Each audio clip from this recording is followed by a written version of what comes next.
All right, this is still chapter 8. This is section 8-2, and this is recording number 3.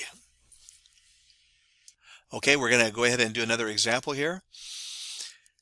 We're talking about the average score on the SAT math test, okay, and it gives you a number. Now, let me bring up another point, and that is, we're in this section 8-2.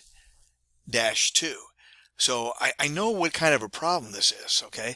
But what you should be doing as you're reading these examples is kind of pretending to the best of your ability that you're seeing this without any context. This is an exam question, and you don't know what kind of a problem this is. So as you're reading this, you should be analyzing it as you go along. So let me just see if I can do that for you, give you an example of what I'm talking about. So I'm reading this problem. It's an exam question, or it's an entrance exam, or it's some sort of maybe it's a problem that I was given by my boss. I work for a data science company, and they want me to do some sort of an analysis. So here's the problem. Now, they're not going to tell me how to do it or what kind of a test to use. I got to figure this stuff out for myself. So how would I go about doing that? All right, so I read this and I say, okay, I got a specific year. Average score is 515. It says the variable is normally distributed.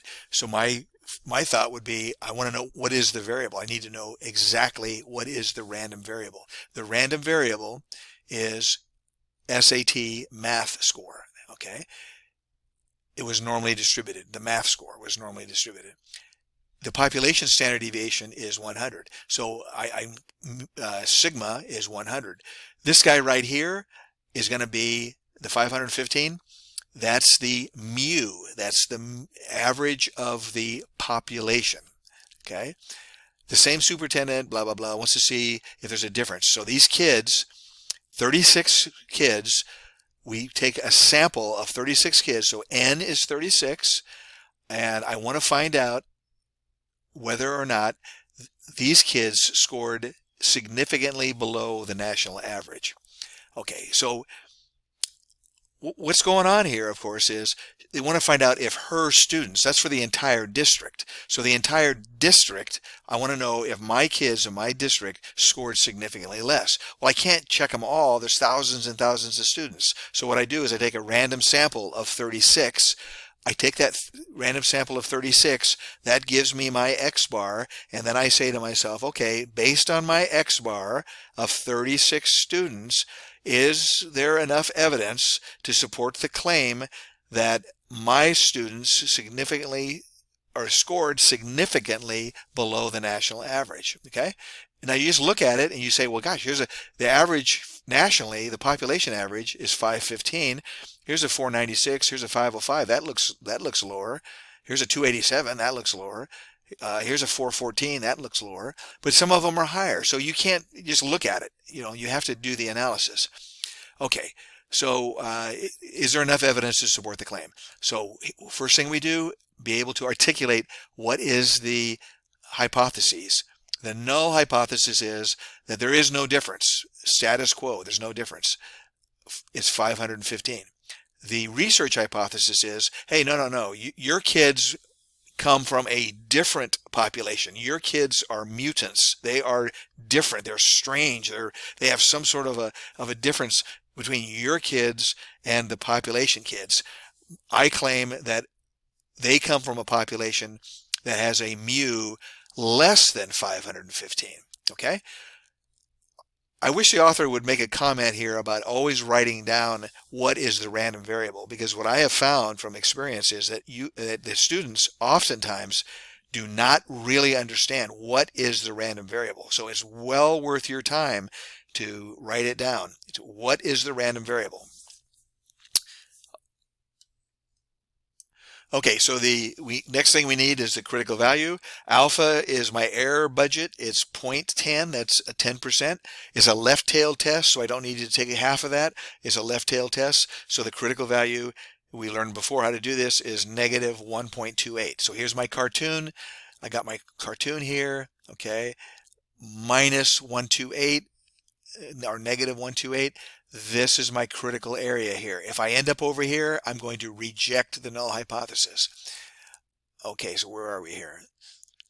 All right, compute the test value. Since the exercise gives raw data, we got to find the mean, and then we got to find, yeah, we got to find the X bar. Okay, we got to find the X bar of all these data points. So that's simple enough. Just add up all these guys and divide by the number of data points. It's all of these guys added up divided by n. Okay, now that's pretty tedious, right? So what I always recommend is, especially on take-home exams, if you like using your calculator, knock yourself out. I personally just go to one of the websites, and you just type in the data, and it's boom, it's right there.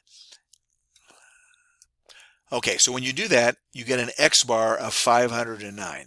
So what this is saying, this particular X bar is 509 and some change, so it's 509. So these kids right here, these 36 scores, are the mean is 509. But I guarantee you, I mean, this is obviously fake, but you know, if you took these 36 kids, you have a mean of 509. You pick another 36 kids, you're going to have a different mean. It might be 508, might be 510. If you took all of the groups, all the samples of 36 students and computed the X bars, it would be slightly different, okay? And in fact, you could consider those X bars to be a random variable. And as we know from the central limit theorem, those X bars have their own distribution, and it looks like a normal distribution. It has a mean of mu, and it has a standard deviation or a standard error of sigma divided by the square root of n, okay? So that's right there. All right, so that's just a recap. But I'm telling you, I'm the world's worst person at remembering formulas, but I can remember my intuition. And what I just said, that's my intuition. That's what I'm telling you is my intuition. I may not be able to remember the formula, but I can remember the intuition to figure things out. And I always give you the formulas anyway. Even if this were a class that you took the exam inside the classroom, I would give you the formula. So I can give you a package.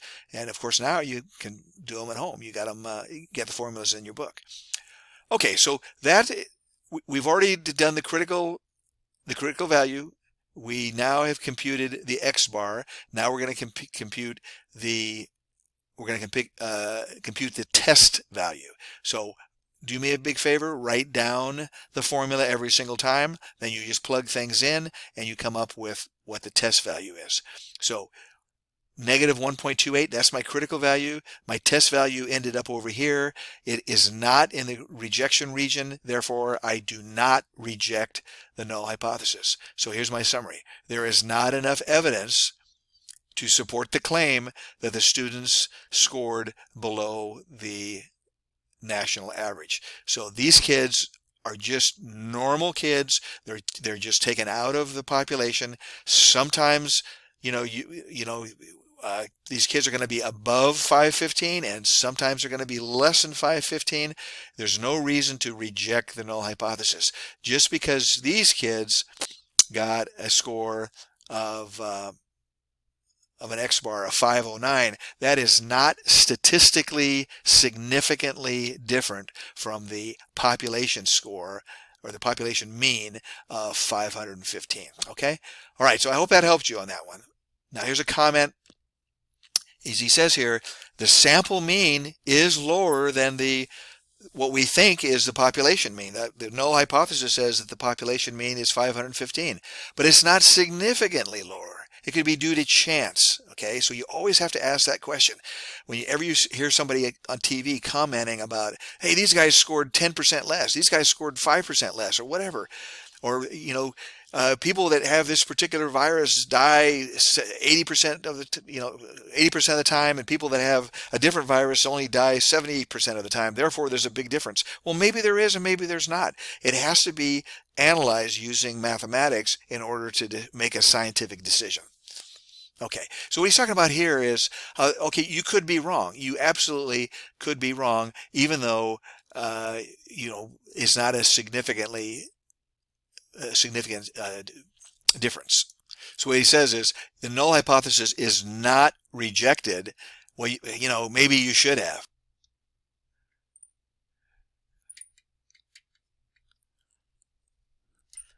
Okay, I had a little technical difficulty here. Let me just recap here real quick. So what he's saying here is that there's always a chance for error. Okay, so we in this particular case, we did not reject the null hypothesis. However, maybe you should have. Maybe it really isn't. Maybe you should not have done that. Okay. So that's a type 2 error. That's a little bit harder to find, but we're going to talk about it a little bit maybe in section 8.6. Okay.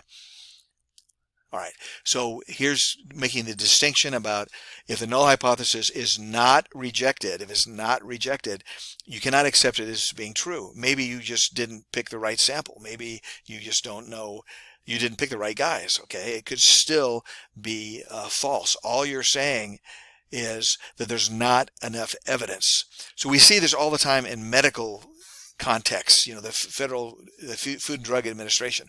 They will have these clinical trials, right? And they'll have you test a medication. And if the medication improves the outcomes, well, that's good news, but maybe it didn't improve it enough to be statistically significant. But it could still be true. It could still be true that the outcome was better than a placebo, for example. Okay? So there's a lot of nuances to this that you'll understand after you do a few dozen of these problems. Okay, I'm going to hit this example very quickly, 8-5, talking about cost of rehabilitation. Okay, 24,672. So that's my population mean. They want to find out if the average cost is different at a particular hospital. Now, it's different. They're not saying it's more. They're not saying it's less. That's why the research hypothesis here is not equal to. That makes it a two-tailed test. So you take a random sample of 35 stroke victims at this test hospital. Okay, those 35 stroke victims, you figure out what their cost is, and their X bar is 26,343. Well, that's more than this, right? But we don't know yet. Let's wait and see what the analysis tells us. Alpha is 0.01. Okay, so can it be concluded that the average cost is different from this? Okay, so it's a two-tailed test. So that's why we say it like this. Okay, the mu is the average for the entire population, all of the stroke victims. Our X bar comes from a sample of 35 stroke victims. So obviously we are trying to make a decision based on that sample. Okay, so find the critical values. This is a two-tailed test. So half of alpha is to the right, half of alpha is to the left of these critical values. Now the z-test is symmetric. So once you find one, you know the other. So if this one's plus 2.58, then this one over here is negative 2.58. Okay, so I think that's all pretty clear. You compute the test value. You compare the test value. Sorry, I had a little technical difficulty there. So I compute the test value. I get 3.04. I compare the test value to the critical values. Well, it's not over here, it's over here. So 3.04 is over here. It's more than 2.58. So I reject. There is enough evidence to reject the null hypothesis. Okay, so that's it for this section, or for this part of this section. The next topic is completely different. It's a p-value method. So I'm going to make that a separate recording.